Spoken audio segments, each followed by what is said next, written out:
दोस्तों नमस्कार, आप देख रहे हैं भारत दैनिक दर्शन। भारत दैनिक दर्शन में आपका स्वागत है। दोस्तों गाज़ीपुर की एक ऐसी सीट जहां पे लोग तरह-तरह की चर्चाएं करते हैं। चर्चाएं तो आप सुन ही रहे होंगे लगातार सारी सोशल मीडिया से लेके आप इलेक्ट्रॉनिक मीडिया कोई भी मीडिया ऐसी नहीं है जहां पे ये मामला यहाँ का चर्चित ना हो। मैं गाज़ीपुर में हूँ और गाज़ीपुर में मुख्तार अंसारी के बारे में ऐसा तो नहीं है कि कोई देश दुनिया में ना जानता हो। उनके बड़े भाई अफ़ज़ल अंसारी जी मेरे साथ में हैं, मैं उनके साथ हूँ। बात करते हैं जी बड़ी चर्चा का विषय है यहाँ पे। चूँकि मैं सुन रहा था, अभी रिकॉर्डिंग भी एक हो रही थी, उसमें भी सुन रहे थे। एक तरफ तो लोग कहते हैं कि जो है मुख्तार अंसारी जी बहुत बड़े माफिया थे और दूसरी जनता कुछ और कह रही है। आप उनके बड़े भाई हैं, आपका क्या कहना है? हम आपका स्वागत करते हैं गाजीपुर की धरती पर, गाजीपुर के जनता की ओर से, अपनी की ओर से। अब जो सवाल आप हमसे कह रहे हैं, अब जब आप आ ही गए हो इस धरातल पर तो इसकी खोज करो कि वास्तविकता क्या है। अब वो तो रहा नहीं अपना बचाव करने वाला, और कोई भी अब उसका बचाव करके क्या पाएगा। लेकिन कभी कभी सत्य की खोज करने का भी कुछ लोगों को एक होता है, उनका हौसला। तो आप इसकी सत्य की खोज धरातल पर करिए। समाज में ऐसे भी लोग मिलेंगे जो उनको एक दुर्दांत की संज्ञा देंगे, एक माफिया की संज्ञा देंगे, और समाज में ऐसे भी लोग मिलेंगे जो उनकी वास्तविकता क्या थी, हकीकत क्या थी, ये भी बताएंगे। बहरहाल वो तो इस दुनिया से चले गए, लेकिन उनके जाने के बाद भी उनके बगैर यहाँ किसी की चर्चा शुरू नहीं हो पाती। जी बिल्कुल बिल्कुल। तो एक तरह से वो अच्छा, ये जो कांड हुआ अभी भी अमर हैं, और क्या कहा जाए। अभी जो एक कांड हुआ है, इस कांड में आप क्या मानते हैं कि लोकतंत्र पे हमला है या फिर सरकार ने यही जो मुख्तार अंसारी जी के साथ हुआ है, मानते हैं लोकतंत्र पे हमला मानते हैं या मानते हैं कि उन्होंने जो समाज में एक मैसेज देने का काम किया कि हमने एक माफिया को खत्म कर दिया? नहीं, ये लोग तो वो लोग कहते हैं,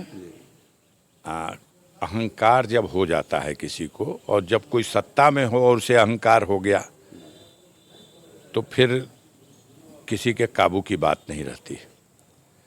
हमने जो पढ़ा या देखा, तो मथुरा नरेश कंस को भी इस तरह का अहंकार हो गया था, और जो भी उनका विरोध किया या तो वो मार दिया गया या तो जेल में डाल दिया गया।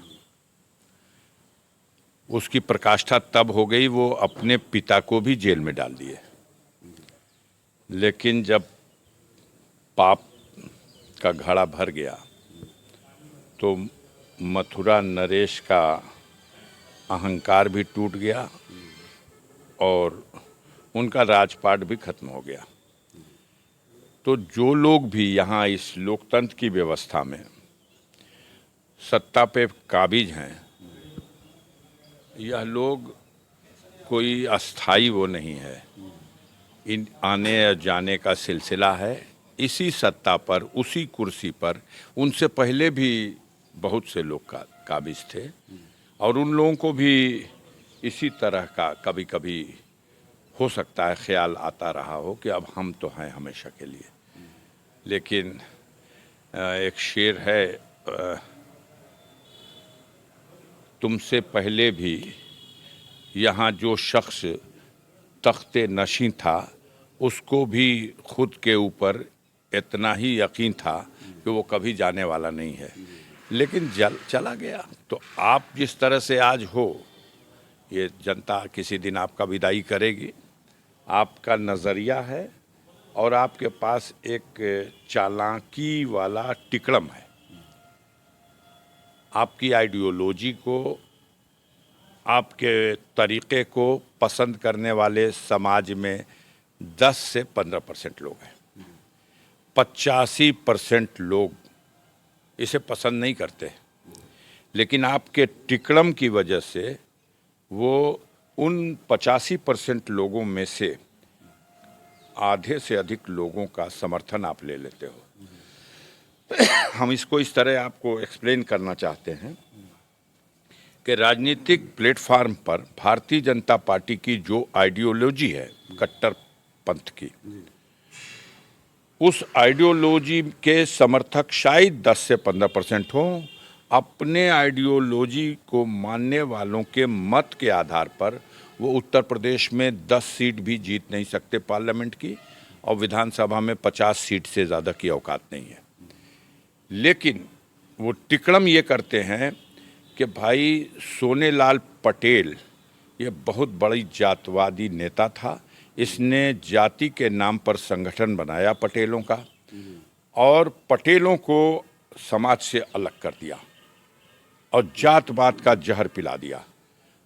अब सोनेलाल पटेल तो नहीं है, लेकिन उसकी बेटी जब वो पार्टी चला रही है, और आप विश्व की सबसे बड़ी पार्टी हो, लेकिन आप उसकी बेटी से कहते हो कि आओ भाई तुमको ताज पहनाते हैं, भारत सरकार की मंत्री बन जा, और अपने पति को तो उत्तर प्रदेश सरकार का मंत्री बना ले, खुद भी पार्लियामेंट का चुनाव हमारे सहयोग से लड़ लो, और एक और भी सीट तुम्हें दे देते हैं जिसको अपने साथियों को लड़ा लो, लेकिन अपने समाज अपनी जात का वोट भाजपा के पक्ष में समर्थन करा दो।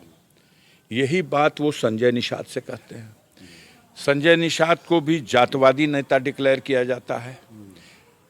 विचारधारा के आधार पर संजय निषाद तो इतना कुछ इनके कट्टर पंथ के विरोध में बोला है, ऐसी भी बातें बोली हैं जो हम नहीं दोहरा सकते। उसके बावजूद उनकी कास्ट का वोट लेना है। वो निषाद समाज जिसमें बिंद भी है, मल्लाह भी है, केवट भी है, माझी भी है, धीमर भी है, इस समाज का 7.5% वोट है उत्तर प्रदेश में। इस वोट को वो पिछले 5 चुनावों से कि हम आपको रिजर्वेशन देंगे SC ST कोटे में, और भरमा करके विधानसभा में वोट ले लेंगे तो फिर कहेंगे लोकसभा के चुनाव से पहले हम दे देंगे, लोकसभा में ले लेंगे तो कहेंगे विधानसभा चुनाव के पहले इसमें वोट दे दो। तो वो संजय निषाद के माध्यम से कहते हैं कि भाई आप मंत्री बन जाओ और अपने बेटे को भी MP का चुनाव लड़ा लो, और वोट अपने समाज का हमको दिला दो। ओम प्रकाश राजभर के साथ सेम यही है। क्या एक दूसरे के बारे में ये लोग बोलते और कहते रहे हैं, हम उसको नहीं दोहरा सकते, लेकिन अल्टीमेटली ओम प्रकाश राजभर आप उत्तर प्रदेश सरकार का ताज पहन लो, लाल बत्ती लेकर के आप मंत्री बनो, और अपने बेटे को भी MP का चुनाव लड़ा लो, लेकिन अपनी जाति और समाज का वोट जो मेरे मुंह पे, मेरे सोच पे तो मेरे साथ नहीं आएगा, उसको तुम दिला दो। भारतीय जनता पार्टी ने राजभर जाति में राज्यसभा का MP बनाया, लोकसभा का MP बनाया, मंत्री बनाया, लेकिन समाज तो नहीं जुटा। इसलिए ओम प्रकाश राजभर आप बेटे को MP लड़ा लो, खुद बन जाओ कैबिनेट मंत्री और वोट दिला दो। चर्चा का विषय था कि ओम प्रकाश राजभर भी फाटक से ही पैदा हुए। नहीं, गलत बात है। ओम प्रकाश राजभर अपने संघर्षों के बल पर अपनी राजनीतिक औकात बनाने में सफल रहे हैं। कुछ दिनों तक ओम प्रकाश राजभर और हम साथी हम सफ़र की हैसियत से एक साथ चले हैं। समाज के दबे कुचले लोगों को संगठित करना और असंगठित क्षेत्र के लोगों को कितना टेढ़ा काम है, ये मैंने उनको भी करते देखा है, और मैं भी जब कम्युनिस्ट पार्टी में 1975 से काम करता रहा हूँ तो यही था। तो इस रिश्ते से या इस संबंध की वजह से मैं उनकी नेतृत्व क्षमता का कायल हूँ। वो गरीबों को संगठित करने का और उनके हक हिस्से की लड़ाई लड़ने का प्रयास करते हैं। कोशिश की थी, लेकिन आज नहीं लड़ रहे हैं। बहरहाल भटका देते हैं कभी कभी लोग, आप लोग भी काम वो कर देते हैं, समझ रहे हैं। उनको भटकाने में बड़ा रोल रहा है मीडिया के लोगों का। पीछे लगा दिए गए लोग, भटका दिए लोग, फिर रास्ते पे आएंगे, ऐसा नहीं है। हम ना उम्मीद मतलब भटके हुए लोग हैं। नहीं, क्यों? जहाँ हैं वो तो अग्नि कुंड है, उस कुंड में कई दिन बैठ के कोई रह सकता है? जल जाएगा, राख हो जाएगा। दारा सिंह चौहान को घोसी के उपचुनाव में अब वो चुनाव तो हरा दिया जनता ने, लेकिन उत्तर प्रदेश सरकार भारतीय जनता पार्टी सरकार जो कहती है कि हम तो दुनिया की सबसे बड़ी पार्टी हैं, लेकिन हारे हुए उस विधायक के को ताज पहनाती है कि कैबिनेट मंत्री तू उत्तर प्रदेश का बन जा, अपने समाज का वोट चौहानों का दिला दे। केशव मौर्य विधानसभा में खारिज कर दिया जनता ने, चुनाव हार गए, लेकिन उनको डिप्टी सीएम बना दिया दुनिया की सबसे बड़ी पार्टी ने। दुनिया की सबसे बड़ी पार्टी होने का मानक क्या है? दुनिया के लोगों के अंदर उसकी लोकप्रियता या उसकी मक्कारी और चालाकी। मक्कारी चालाकी में दुनिया से सबसे बड़ी हम मानते हैं। उन्होंने उनको भी कहा आइए डिप्टी सीएम बन जाइए, अपनी जात वाला वोट फंसा करके भाजपा। अच्छा, आपको भी कभी ऑफर मिला नहीं कि भाजपा की तरफ से? आप समझ सकते हैं कि मैं उस मिट्टी का बना हूँ और मेरा इतिहास ऐसा है कि हम कहाँ पच सकेंगे उन लोगों को, हम नहीं पच सकेंगे। मेरे अंदर खुददारी भी है और मेरे पुरखों ने जो देश के लिए सेवाएं दी हैं, उनके पुरखों की इज्जत के लिए वफादारी भी है। हम उनकी बनाई हुई इज्जत को अगर उसमें चार चांद नहीं लगा सकते तो उसको मिट्टी में भी मिलाने का मुझे अख्तियार नहीं है। जिन पुरखों ने ब्रिटिश हुकूमत को ख़त्म करने के लिए आंदोलन में हिस्सा लिया, 12 लोग जेल गए।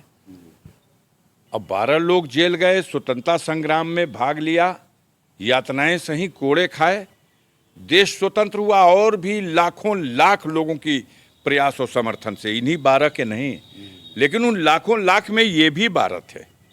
अच्छा, जैसे सर आपको कहा जाता है कि यहाँ पे आप जो है बहुत बड़े माफिया हैं और बहुत बड़ा वो तो कितने चुनाव, चूंकि माफिया तो कभी चुनाव हार नहीं सकता, माफिया तो कभी चुनाव हार नहीं सकता, तो कभी चुनाव भी हारे हैं क्या?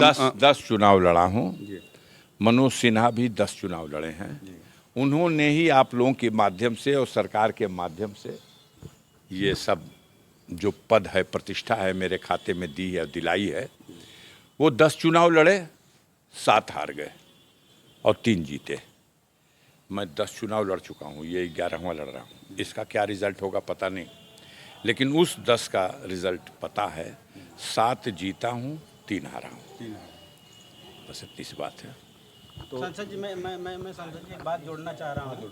मैं एक बात जोड़ना चाह रहा हूँ जो आपसे मिस हो गई, गलती से मिस नहीं होती थी आपसे। ये आपको गुंडा माफिया वही लोग कह रहे हैं जिनका इस देश की आज़ादी में, इस देश की तरक्की में कोई योगदान नहीं है, और आपका, आपके परिवार का, आपके अंदर ब्रिगेडियर उस्मान का खून बह रहा है। अच्छी बात कही। अब तो शर्मिंदा है मेरे इतिहास से वो लोग, क्योंकि जिन्होंने अपनी उंगली की एक पोर भी नहीं कटाई और हमारे वंशजों ने सर कटा दिया, तो वो शर्मिंदा हैं। तो अब कुछ भी कर सकते हैं। देश में ब्रिगेडियर उस्मान को जाना जाता, उनकी इज्जत की जाती, सम्मान किया जाता, लेकिन उस पर लोग चर्चा ही नहीं करते। वो है जलन उनको होती है जिनका अपना इतिहास नहीं होता। तो दोस्तों, आप लोग देख रहे हैं ज़्यादा बातें, चूँकि आप लोग मीडिया पे बहुत कुछ देख रहे हैं, मेरे मन में भी थोड़ा था कि आपसे बात की जाए। जिस तरह से, चूँकि मैं पहली बार आया हूँ लखनऊ से, यहाँ आने में क्या दूरी और क्या तय करना पड़ता आप लोग भी जानते हैं। तो जिस तरह से लोग कह रहे थे कि वहाँ जाने में भय लगता है, डर लगता है, फिलहाल यहाँ मुझे क्या ऐसा तो नहीं नज़र आ रहा, लेकिन आपकी राय क्या है? आप लोग कमेंट करूँ में राय जरूर दीजिएगा। आप देख रहे हैं भारत दैनिक दर्शन, मैं विक्रम सिंह, नमस्कार।